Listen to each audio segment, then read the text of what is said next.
Estamos juntos mais uma vez para a nossa aula de número 3 de pneumatologia. Eu sou o professor Eduardo Maciel, estou muito feliz de estar aqui com vocês nos estúdios do Instituto Fastef e hoje nós não temos a nossa aula ao vivo como de costume por causa do deslocamento da viagem São Paulo-Rio de Janeiro, mas eu não poderia deixar vocês na mão no dia de hoje e eu gravei essa aula no dia anterior para que você, nesse momento, pudesse ter conhecimento avançado. Espero que você aprenda bastante coisa sobre a pessoa do Espírito Santo na nossa aula. Como nós fazemos todas as semanas, todas as aulas, eu procuro sempre recordar aquilo que nós falamos na aula anterior. Na aula anterior, nós falamos sobre a personalidade do Espírito Santo, falamos que o Espírito Santo ele tem consciência de si e dos outros. Quem são os outros? Professor Eduardo Maciel, o Pai e o Filho. O Espírito Santo também fala, é uma personalidade. O Espírito Santo também ouve. O Espírito Santo ele também ensina. O Espírito Santo também ora. O Espírito Santo nos lembra de toda a verdade. Uma força não poderia fazer isso. Uma energia não poderia fazer isso. Mas o Espírito Santo, sim. O Espírito Santo nos capacita para que nós possamos entender que ele é uma pessoa. E fechamos a aula da semana passada, a última aula, a aula 2, falando do Espírito Santo ser igual a Deus e igual a Jesus. Então, na Trindade, não existe ninguém menor, nem ninguém pior. O que existe é uma igualdade. Façamos o homem à nossa imagem, conforme a nossa semelhança. E também arrematamos a aula passada falando que o Espírito Santo é uma pessoa. Então, eu espero que você já tenha entendido que o Espírito Santo não é uma força estranha, não é um fluido, não é algo cósmico, uma energia, uma poeira. Não, o Espírito Santo ele é a terceira pessoa da triunidade. Se você ficou com alguma dúvida das aulas anteriores, por favor, vá lá no seu portal de aluno, no nosso grupo, reveja a aula 1, reveja a aula 2 e essa aula número 3 vai ficar gravada para vocês, para você assistir, ver e rever quantas vezes você precisar nesse nosso canal. Hoje nós vamos falar sobre a divindade do Espírito Santo. Será que o Espírito Santo ele é humano ou será que o Espírito Santo ele é divino? Com certa frequência, os cristãos foram e às vezes ainda são acusados de serem politeístas, ou seja, adoradores de mais de um Deus. Essa é uma acusação compreensível, porém, é uma acusação falsa. Nós não servimos a 3 deuses. O Pai não é um Deus, o Filho não é outro Deus, o Espírito Santo não é um terceiro Deus. Nós não somos triteístas, muito menos politeístas. Nós somos monoteístas, nós acreditamos em um único Deus. E são 3 personas, né? A persona do Pai, Criador dos céus e da terra, a persona do Filho, que entregou a sua própria vida e veio a esse mundo em forma humana, e a pessoa do Espírito Santo, que é o Consolador, que é o Paracletos, né? Aquele que está do nosso lado para nos ajudar. Mas é óbvio que a Trindade ela é um mistério para muita gente. Como cristãos, nós admitimos que existem sim 3 pessoas na divindade. A pessoa do Pai, a pessoa do Filho e a pessoa do Divino Espírito Santo. São um em desígnio, em propósito, em mente, em intelecto, em raciocínio e também um em caráter, mas não um em pessoa. São 3 personas diferentes. Eu costumo fazer a analogia da água, né?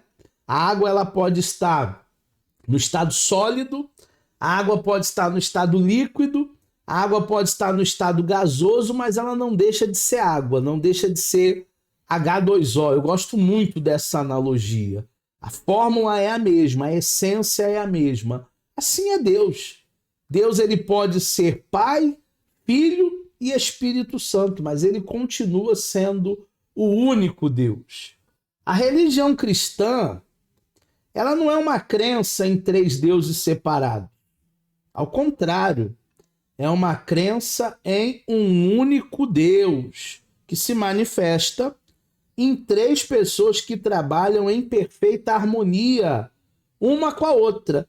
Por isso que lá em Gênesis 1:26, o Pai reúne o Espírito Santo e o Filho e diz assim: façamos o homem conforme a nossa imagem, conforme a nossa semelhança. Isso é um verbo de harmonia, façamos, né? Deus não fala para o Pai, para o Filho e para o Espírito, façam vocês conforme a imagem e a semelhança de vocês. Nem tampouco ele diz, eu vou fazer a minha imagem conforme a minha semelhança. Não, não, não, não, não. Ele diz, façamos, que eu possa fazer junto com o Filho, que eu possa fazer junto com o Santo Espírito e que eles possam fazer junto comigo, o homem, de maneira trina, assim como nós somos. Gênesis capítulo 1, versículo 2, ele é um texto muito interessante para a nossa aula de hoje. A terra, porém, estava sem forma e vazia, e haviam trevas sobre a face do abismo, mas o Espírito Santo, o Espírito de Deus, pairava sobre as águas. O Espírito Santo, ele sempre existiu, turma. Engana-se aquela pessoa que acha que o Espírito Santo ele vem a existir depois da criação. Não, ele é Deus. Ele sempre existiu. Não é necessário ler muito a Bíblia para a gente encontrar o Espírito Santo desde o início. Nós acabamos de ler Gênesis 1:2.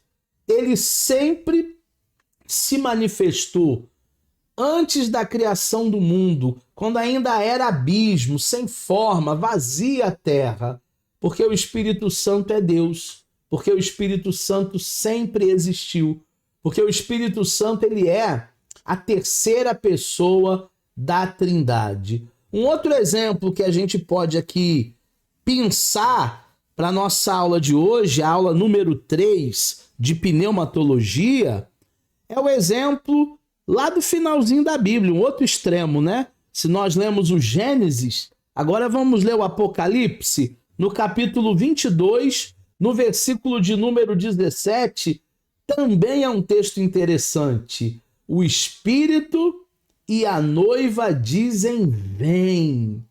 Aquele que ouve, diga, vem. Aquele que tem sede, venha.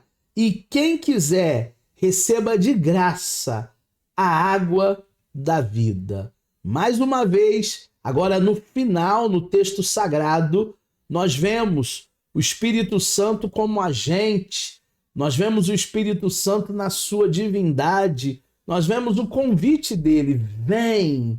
O Espírito e a noiva dizem, vem. E é tão somente nós ouvirmos esse convite e entendermos tudo aquilo que o Espírito Santo tem para nós. É evidente que entre esses dois textos, tanto o de Gênesis como o de Apocalipse, ao longo das páginas das Escrituras, são revelados a divindade e a obra do Espírito Santo, especialmente no Novo Testamento, onde são dadas muitas informações sobre a realidade do Espírito Santo, o propósito do Espírito Santo, a função do Espírito Santo, particularmente com respeito ao plano de salvação, porque o Novo Testamento é aquela casa mobiliada, porém bem iluminada, e quem ilumina essa casa é a presença do Espírito Santo. Lá no Antigo Testamento, o Espírito de Deus ele aparecia de forma isolada, em eventos especiais, digamos assim. Homens de Deus foram apoderados do Espírito, cheios do Espírito, mas em momentos pontuais. Já no Novo Testamento, não. Com o derramamento no dia de Pentecostes, todos foram cheios do Espírito, todos falaram em línguas estranhas. Tem um conceito muito bacana na teologia que nós vamos estudar, que é o conceito de uma língua espiritual, o conceito de uma língua estranha. Esse conceito é glossolalia ou glossolalia, e é um conceito que nós vamos trabalhar muito aqui nas nossas aulas, vamos discutir bastante aqui nas nossas aulas, porque o Espírito Santo é aquele que nos abastece. Sabe quando você anda bastante com o seu carro, com o seu automóvel, e às vezes você olha o ponteirinho lá do abastecimento e o ponteirinho já está lá na reserva? Aí você chega no posto e diz assim para o frentista, ó, pode completar, pode encher o tanque. E aí depois você sai dali abastecido para mais 400, 500 quilômetros. Assim é a presença do Espírito Santo na nossa vida. Há momentos que a gente está tão fraco, tão debilitado, tão jururu, tão desanimado, aí a gente entra no nosso quarto, ou a gente vai para a igreja e começa a buscar a presença de Deus, e começa a buscar a presença do Espírito Santo, e aí ele nos enche de tal maneira que nós saímos dali abastecidos, nós saímos dali cheios da sua presença. A maioria das pessoas, elas não têm dificuldade com essa ideia de o Pai ser Deus. Afinal, Deus é Pai mesmo. Mesmo a ideia de Jesus como Deus ser completamente divino, manifesto em forma humana, um tanto difícil de entender, porque ele veio aqui na Terra como homem, mas é compreensível, são duas naturezas, a natureza humana, a natureza divina. Afinal, um Deus todo-poderoso, ele deve ser capaz de manifestar-se em carne humana se decidir fazer isso, certo? Sim, ele é o todo-poderoso. Ele pode todas as coisas. Jesus ele veio em carne e nós acreditamos nisso. O catolicismo romano crê nisso, que o Pai é Deus, Criador, e que tem todos aqueles atributos que nós vimos em teologia. Também nós acreditamos. Não é difícil de compreender a persona do Pai e não é difícil de compreender a persona do Filho, mesmo com tantas controvérsias cristológicas. Mas, às vezes, o que fica difícil da gente poder compreender é justamente o conceito do Espírito Santo. A grande dificuldade na divindade do Espírito. No entanto, para muitos, o conceito de que o Espírito Santo ser Deus é muito mais difícil, turma. É bem mais fácil pensar no Espírito Santo não como um Deus, mas como algum tipo de força impessoal, algum tipo de energia positiva, cósmica, algum tipo de poder divino, de fluido, como a gravidade, por exemplo, que vem de Deus e que permeia o mundo. Mas a Bíblia é clara em afirmar que o Espírito Santo, ele é divino. Isto é, o Espírito Santo, assim como o Pai e o Filho, é um dos personagens da divindade. Então não tem nada de força impessoal, não tem nada de energia positiva, não tem nada de força estranha, ou fluido, ou poder. O Espírito Santo, sim, ele é uma pessoa, é a terceira pessoa da Trindade. Até a última aula nós vimos que ele se entristece, que ele ouve, que ele ora. Um fluido, uma energia não teria capacidade para isso. O Espírito Santo raciocina, escolhe, determina. Então nós devemos seguir o Santo Espírito de Deus e acreditar nessa segunda pessoa como uma pessoa extremamente importante nessa triunidade. Nós vamos falar agora, na nossa aula de pneumatologia, sobre os atributos do Espírito Santo. Assim como Jesus teve os seus atributos, e a gente viu em Cristologia, quem ainda não teve essa disciplina, ela vai voltar no seu portal. Assim como Deus tem os seus atributos, quem não viu teontologia vai estudar com a gente ainda. O Espírito Santo também tem os seus atributos. O Espírito Santo também, como terceira pessoa da Trindade, tem os seus atributos. E o primeiro atributo que nós vamos ver, os atributos do Espírito Santo nas Sagradas Escrituras, demonstram a sua verdadeira divindade. O propósito desses atributos, antes mesmo do primeiro aqui acontecer, é que a divindade de Deus é demonstrada através dos atributos divinos. A gente conhece mais sobre o Espírito Santo quando a gente passa a entender melhor os seus atributos. E o primeiro que eu quero falar nesta aula com vocês é sobre a onipresença. Você vai lembrar das aulas sobre Deus e das aulas sobre Jesus. A onipresença, em todas as partes do Novo Testamento, vê-se que o Espírito Santo tem esse atributo divino. Assim como Deus é Pai e é considerado onipresente, também o Espírito Santo é considerado onipresente. O que significa onipresença? Significa que Deus habita em todos os lugares, Deus está em todos os lugares. Deus está aqui, Deus está no Japão, Deus está nas Américas, Deus está na Oceania, Deus está na África, Deus está na Ásia, Deus está na Europa, ao mesmo tempo, em todos os lugares. Porque em Deus não há barreiras de limitação, não há barreiras de tempo nem de espaço. Então Deus ele pode estar em todos os lugares ao mesmo tempo. E é o atributo que nós chamamos de onipresença. 1 Coríntios capítulo 12, versículo 13 diz assim: pois em um só corpo todos nós fomos batizados em um único Espírito, quer judeu, quer grego, quer escravo, quer livre, e a todos nós foi dado beber de um único Espírito. Então você vê que o Espírito Santo, ele habita.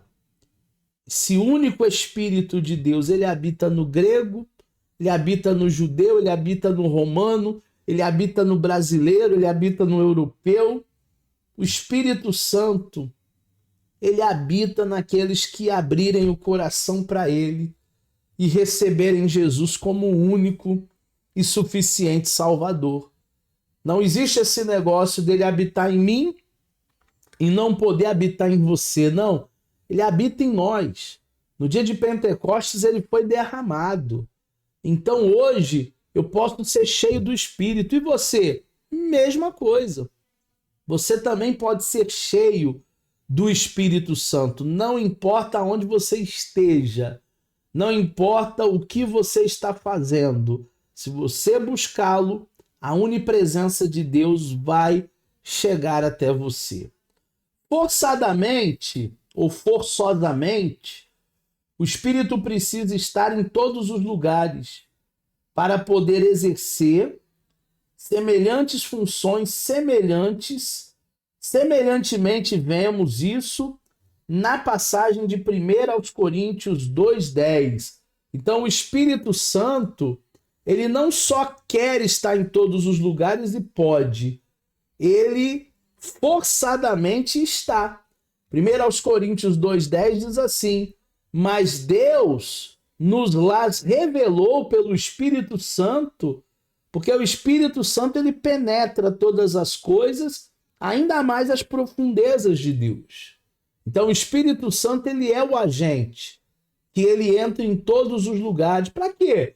Para convencer os corações do pecado, da justiça, do juízo. O Espírito Santo é o que faz a obra completa de transformação na vida do ser humano. Nada, nem sequer as coisas que pertencem à própria natureza de Deus, elas estão desconhecidas do Espírito Santo, porque é ele que revela tudo em todos. Não existe nenhum mistério em Deus que Deus não compartilhou com o Espírito Santo, até porque o Espírito Santo e Deus são um, assim como Jesus é um. É uma triunidade. Então tudo que Deus sabe, o Espírito Santo sabe.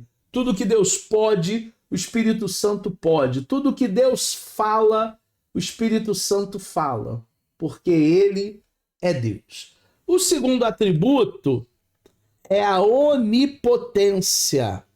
Quanto à onipotência, é possível que seja atribuída ao Espírito Santo passagens bíblicas como a de Romanos, no capítulo 15, versículo 19. O que significa, professor, a onipotência? Significa que ele pode todas as coisas. Não há limitações ao poder do Espírito. Às vezes, o ser humano ainda tenta colocar limitações. Deus não pode isso, Deus não pode aquilo. O Espírito Santo não pode isso, o Espírito Santo não pode aquilo. O Espírito Santo, o Espírito do Senhor, ele pode todas as coisas. Ele tem todo o poder, ele é onipotente. Romanos capítulo 15, verso 19, pelo poder dos sinais, pelo poder dos prodígios, pelo poder do Espírito Santo, de maneira que desde Jerusalém até os arredores, até o Irílico, tenho pregado o Evangelho de Cristo. O apóstolo Paulo dizendo, eu vou para todo lugar e eu vou no poder do Espírito Santo, porque é ele que me alimenta, é ele que me ilumina, é ele que me sustenta, é ele que me traz a paz que excede todo entendimento. Olha Romanos capítulo 12, versículo 11. Mas um só Deus, um só Espírito opera todas essas coisas, repartindo particularmente cada um como quer, a cada um como quer. O Espírito Santo, turma, reparte os dons. Existem pelo menos 5 dons ministeriais, existem pelo menos 9 dons espirituais e existem pelo menos 40 dons de operações.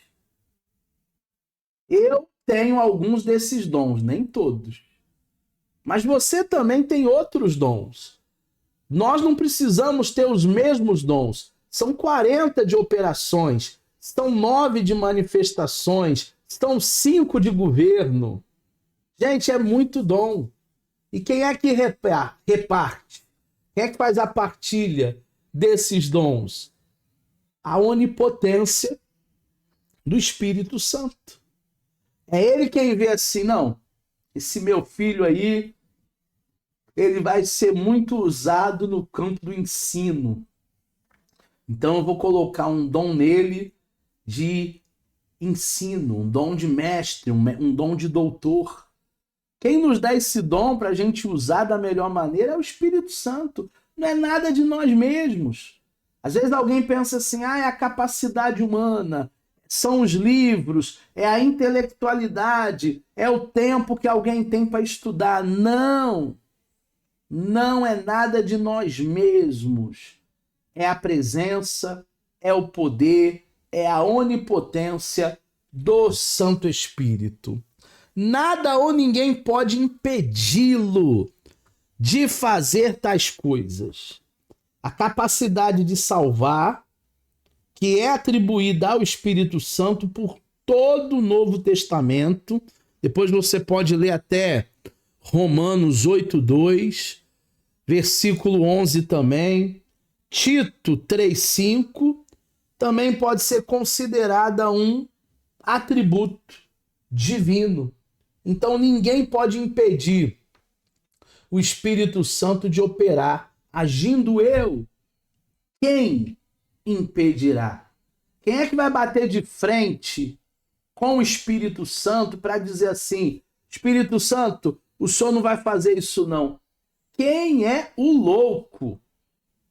Ninguém tem esse poder, ninguém tem essa capacidade, ninguém tem essa onipotência. O Espírito Santo, ele é o único que pode absolutamente todas as coisas. E também o Espírito Santo, ele é o autor das Escrituras Sagradas. Ah, mas eu achei que fosse Paulo. Não. Eu achei que fosse Pedro. Não. Eu achei que fosse Moisés. Não. Eu achei que fosse Samuel também. Não. E eu achei que fosse Salomão. Não, não, não, não. Esses homens, eles foram inspirados pelo Espírito. Eles foram apenas um canal de Deus, usados por Deus.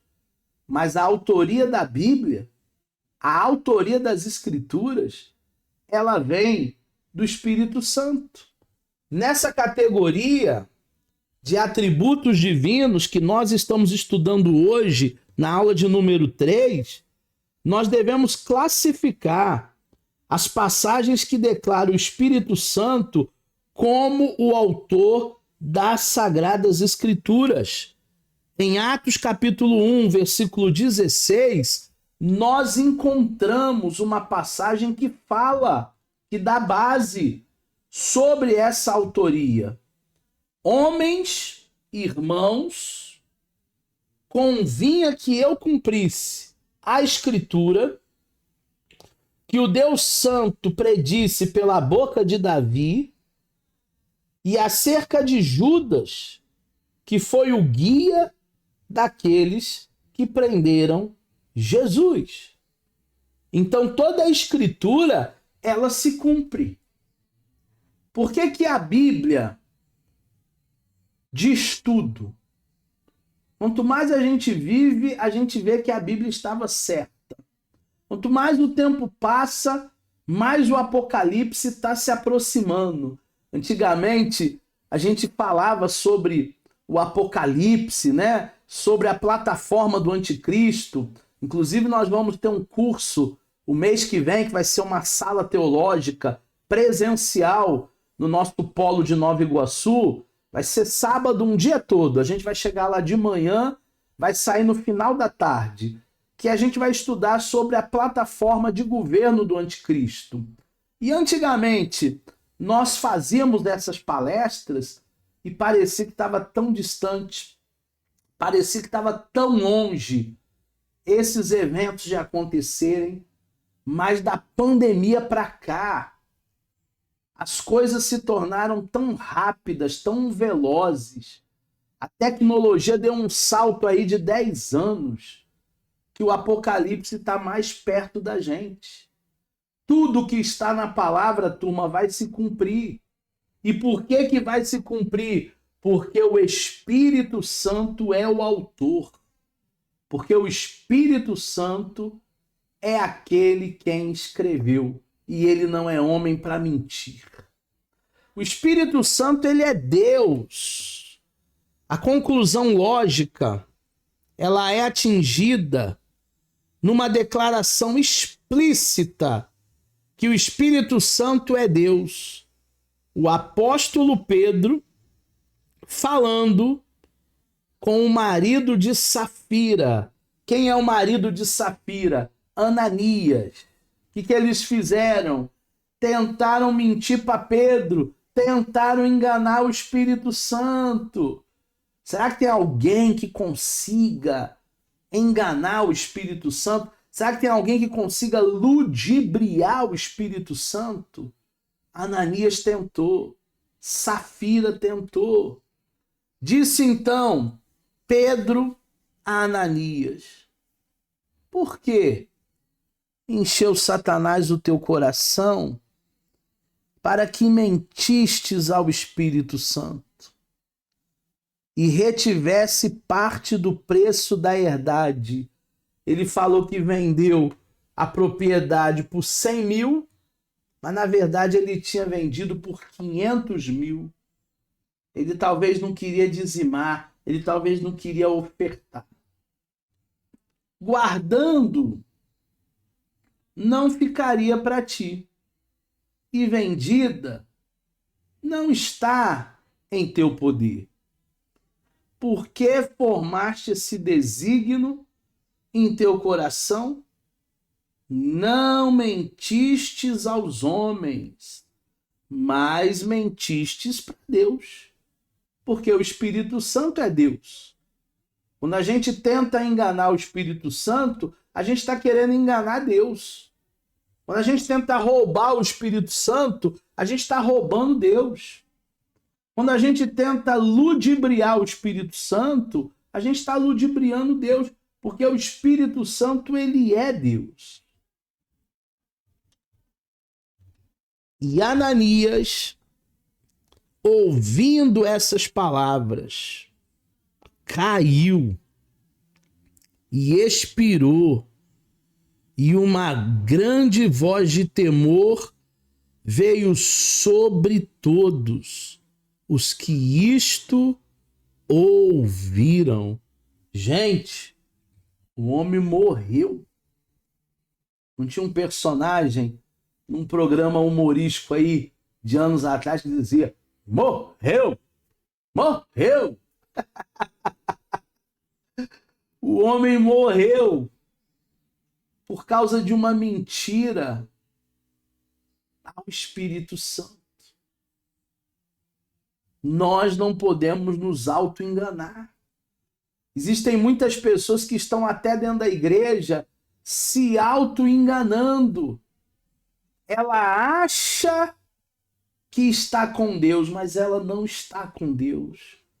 E nós não podemos nos enganar, porque o Espírito Santo, ele está vendo todas as coisas.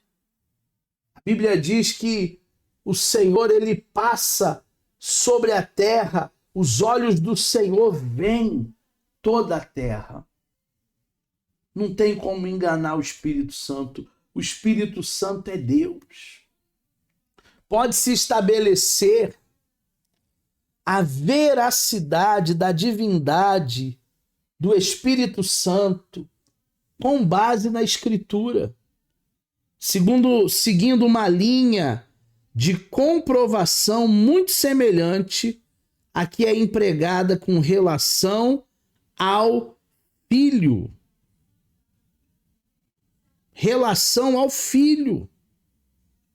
A mesma coisa que nós pensamos de Deus, que nós pensamos do Filho, nós podemos estabelecer essa linha de veracidade, essa base, essa comprovação. É muito semelhante o Filho e o próprio Deus com o Espírito Santo, porque é uma triunidade.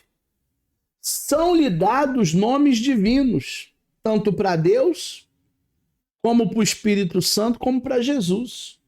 Êxodo 17:7, Hebreus 3:7-9, Atos 5:3, 1 Coríntios 3:16, 2 Timóteo 3:16, 2 Pedro 1:21. São nomes divinos que são dados ao Espírito Santo, ao Espírito de Deus. São atribuídos perfeições divinas ao Espírito Santo, como onipresença, nós vimos hoje, Salmo 139, onisciência, Isaías 14, 40, versículo 13 e 14, Romanos 11, 34, 1 aos Coríntios 2, 10, onipotência, nós vimos hoje, 1 aos Coríntios 12, 11, Romanos 15, 19, nós até lemos esses textos, e eternidade, Hebreus capítulo 9, versículo 14. Eternidade, onipotência, onisciência, onipresença são atributos divinos. São atributos que uma força não teria, mas o Espírito Santo tem.